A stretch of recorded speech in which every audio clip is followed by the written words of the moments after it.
I have a lot of friends in their 30s and their 40s. And when we get together over a cup of coffee, we inevitably at some point start talking about the stage of life that they're at. And I inevitably pull out a sheet of paper or a napkin, and I kind of map out where they are in their stage of life. And the reason that I do that is because when I was in my 30s, I had a friend who introduced me to this research, and it was really helpful. It just helped me make sense of a lot of what I was experiencing. And that's what I hope this will do for you, help you make sense of how your current career stage is impacting your environment, your work environment, and what you're experiencing at work. And so instead of a piece of paper, what I'd like to do is I'd like to take a PowerPoint. And let's just imagine that this is a sheet of paper and I'm kind of walking you through it. So here we go. We will we'll look at a couple of things. First of all, the early stages of our career. We go through childhood and we go through teens and we sort of lay some early foundations, and then we have we get into our 20s and we're laying some really important foundations at this point. Then after that, we get into a period of very high productivity, which is in our 30s. And then in our 40s, we're beginning to refocus and beginning to think, what is it that we really want to be focusing on? I've done all this stuff before. I want to focus on this. And then we get into our 50s and 60s and beyond, and we're thinking much more about our legacy.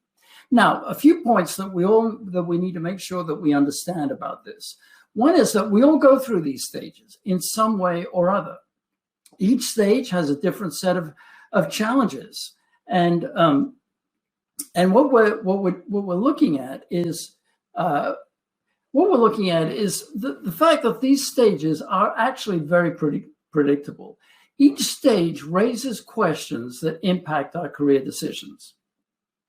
And understanding these stages is actually critical to our growth and to our development. So this is really important. Now, as we go through these, let's unpack this and see what it looks like. In childhood, we're looking at how do we survive? What does success look like? How is that actually defined? And also, who can we trust? And sometimes some of us grew up in a high trust environment, some in less so. And so we're asking that kind of question. Then we get into our 20s and we're laying some really important foundations. What is the vision that we have for our lives? What does that look like? And then we figure out what kind of career do we want to have to pursue to fulfill that vision. If I want to be a teacher, what do I need to, what kind of career? If I want to be a doctor, if I want to start a business, and so on. And then we typically during that time develop some role models, that people that either we may know personally, or there may be people that we admire from a distance, someone who's founded a company or something like that. Those become our role models. And then typically also in our 20s, we start a family. And that now with Gen Y and Gen Z, that's been kind of pushed further back. That's typically starting later, but it's still, for a great many, it's still in the 20s that actually happens. Well, then we get into our 30s, and the passage from 20 to 30 is a really significant one, because in our 20s, we're not expected necessarily to produce. We're expected to learn, but then in our 30s, we are expected to produce, to deliver some results. And so it becomes a period of really high productivity, tremendous amount of energy, also tremendous amount of stress. And it's also during this time that we begin to get confronted with some of the things that we grew up believing that may actually be doing us a disservice. And we begin to question those. And we begin to question whether, is that what I learned as a child, is that really helping me in my relationships, in my work, and so on? So the 30s is quite an intense time. And then we get into our 40s and we're beginning to think, okay, what do I really want to do? I mean, I've done all this stuff, 80% of it I don't want to do, but there is 20% that I really would like to focus on. And in our 40s, we start thinking about that. So we start questioning, we start searching, and we start reorienting ourselves and shifting focus.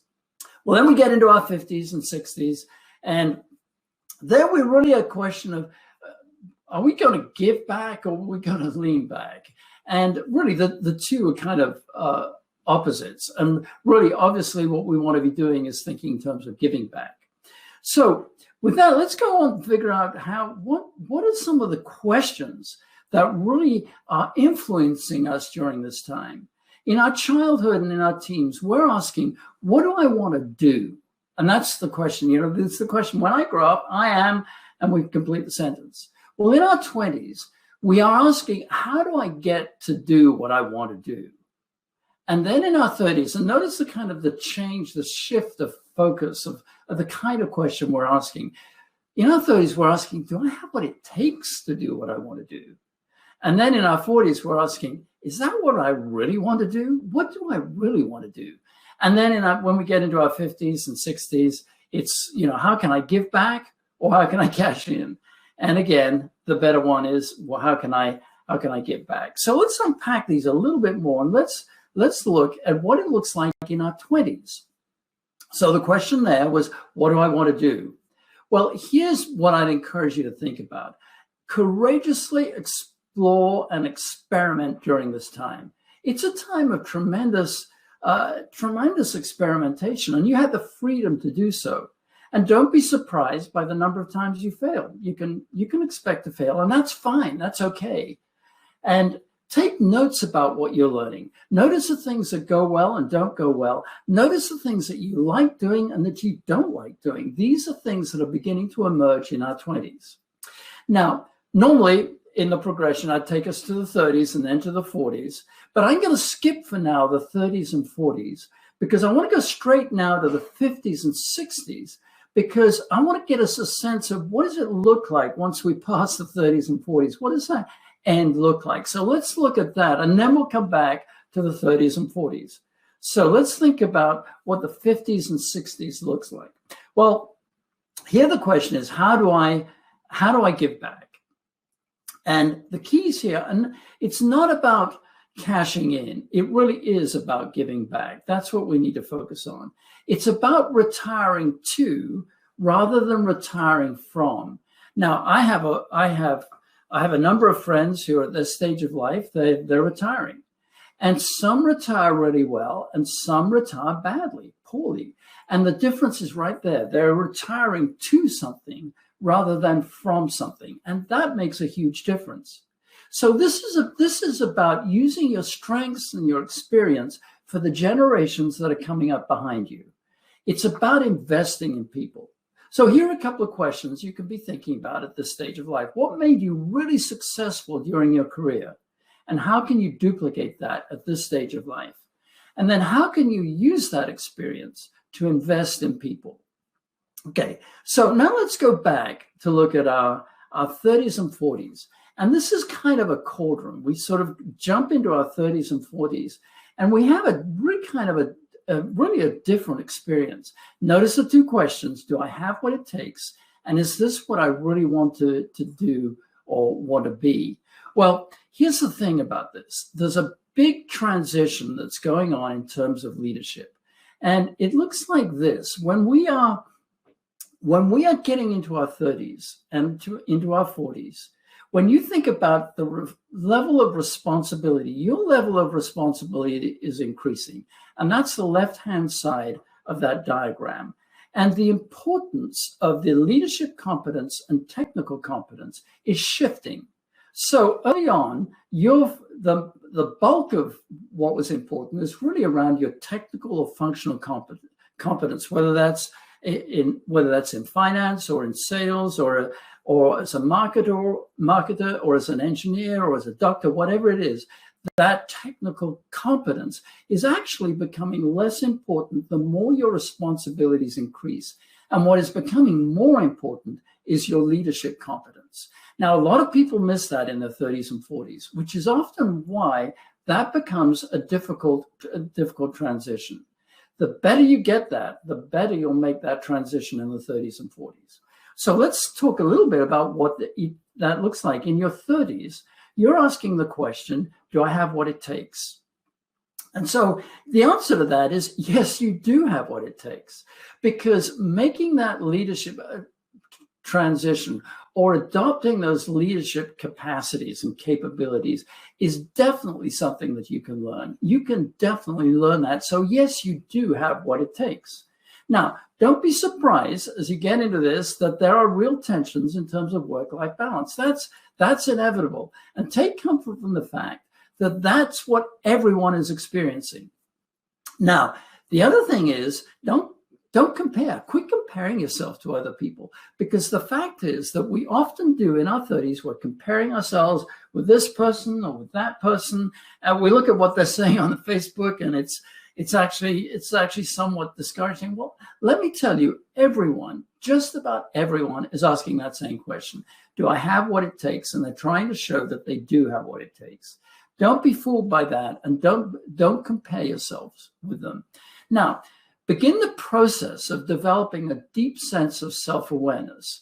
That's really powerful. That's really important at this stage. It impacts your career. It impacts your leadership very powerfully. So use self-assessment instruments, things like the Myers-Briggs. We use the Highlands as well. Things like 360 feedback instruments. They're really helpful in developing your sense of self-awareness. Start building your career on your leadership capacity rather than your functional or technical capacity or expertise or competence. And then start learning how to invest in people. If there's one common denominator about people in their 50s and 60s who really do well, it's because they're investing in people. So learn early and embrace that early. Now, what about our 40s? Well, the other question is, what do I really want to do?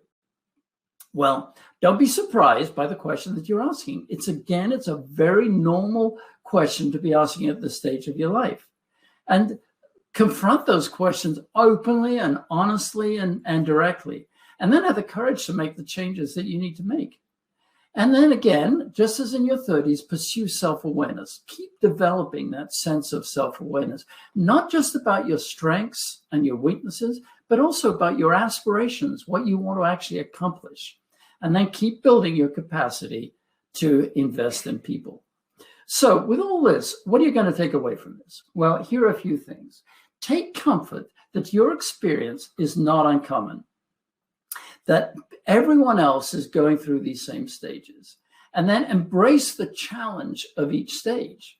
Make the transition from building your career on functional expertise to leadership expertise, and then become not just a student of great leadership, but become a teacher of great leadership. Pass it on to others.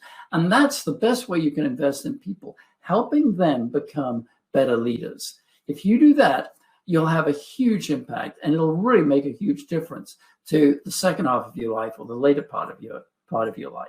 Thank you so much for joining us. And by the way, for those assessment instruments, feel free to check out our website. There's some information on them on the website, and you see the website on your screen. Thanks so much for joining me, and looking forward to seeing you next time. Thank you, and bye for now.